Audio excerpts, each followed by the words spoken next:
welcome back. This is Más Dinero. My name is Gemma. I'm Danielle.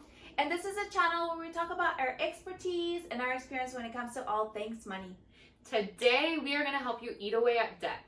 Whether you're just getting into debt or it's been piling up and it's really stressing you, please no longer need to stress. We are going to cover some 4 very important things you must do now to eat away at that debt for this year.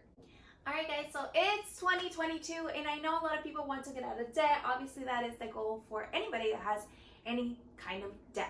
And I want to talk about the first step, which is really paying more than the minimum that you have to pay. So a lot of us have credit card debts. It's probably the most common thing.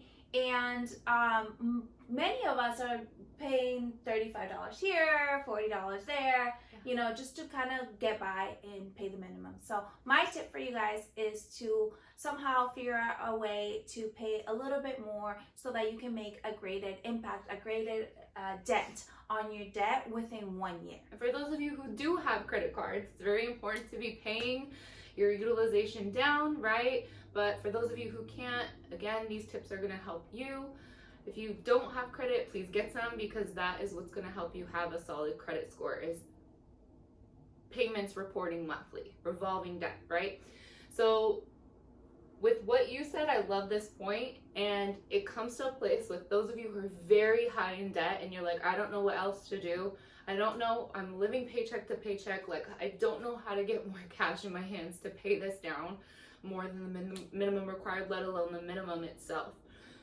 One tip, very simple, we could give you numerous examples, but I would say just look at what you have on hand physically. Like, do you have a designer bag? Do you have like antique items in your house? There's so many things you could look at in your house and be like, do I need this? Let me live a more minimal lifestyle. I don't need to keep buying things, right, and getting in more debt.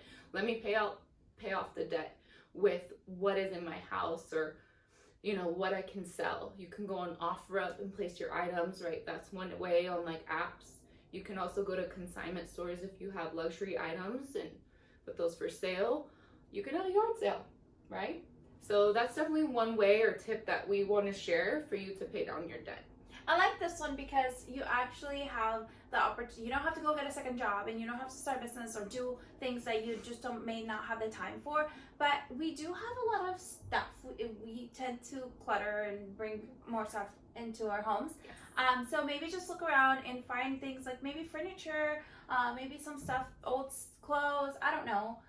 I have a dartboard right there I haven't used.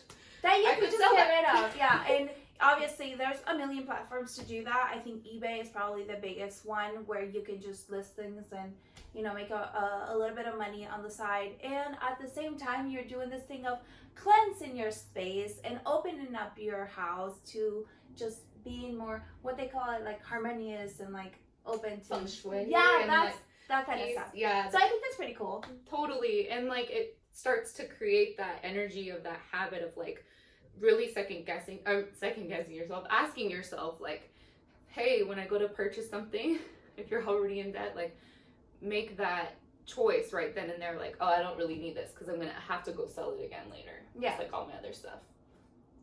All right, so the next tip we have for you when it comes to paying off your debt, you do want to look at your interest rate. So you want to pay off your most expensive loan first. I think a lot of people want to just kind of just pay as soon as possible and throw as much money as possible to each credit card, to each loan or whatever. But I think there is value in looking at, okay, am I paying 20% here and 10% here?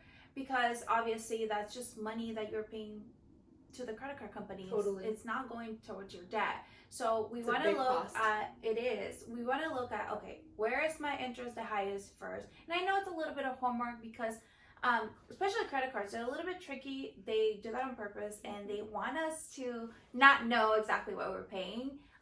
You know, or now they have, instead of a statement, they have electronic statements, so we don't always look at those. Yeah. We don't always open them. It's like out of sight, out of mind. Exactly. But it is a good habit to actually know what we're paying to each credit card, to each loan that we may have, and start with the highest one first. And you're gonna see, if we get into this habit, how this is gonna allow us to make a bigger dent into the debt within like the 1 year span.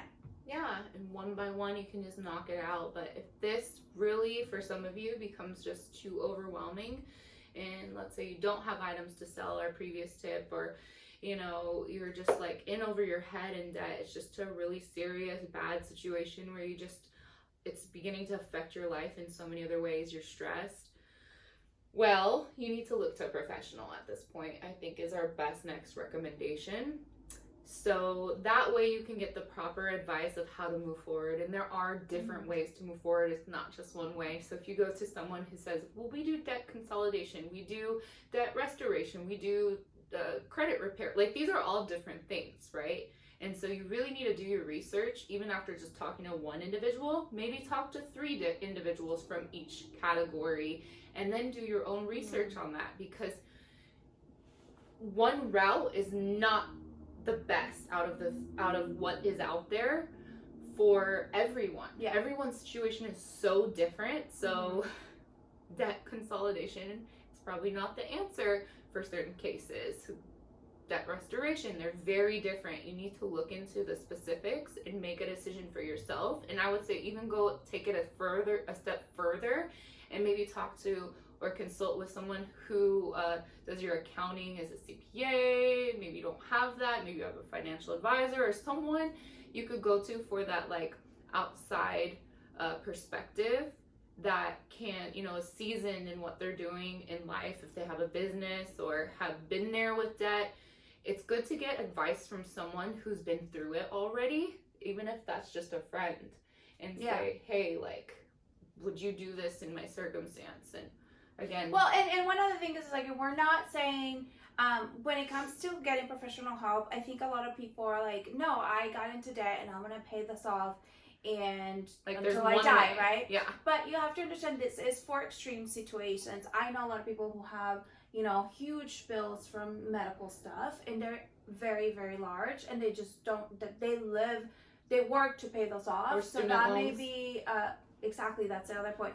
A student loan, that maybe there's different laws that change all the time, especially around that topic. Where you can get out of it legally. Speaking to a professional, where they can give you their honest, unbiased advice, may be very beneficial to not have to pay those big loans. Maybe come up with a or a portion different of it. perspective and different way of getting rid of it. So guys, this is what we wanted to share with you when it comes to debt. I think having debt can create a whole lot of stress to a whole lot of people, and so we wanted to give you these tips to see if you can maybe set a plan, create a budget and stick to your plan for the year 2022, and hopefully in a year from now you guys can share what happened and share your success stories and see that your debt will diminish and there is a light at the end of the tunnel. As always, this channel is created for you guys to share all the things about money. Más Dinero is where we teach you all the things money, and I want to see you guys next week because we're going to have a great topic.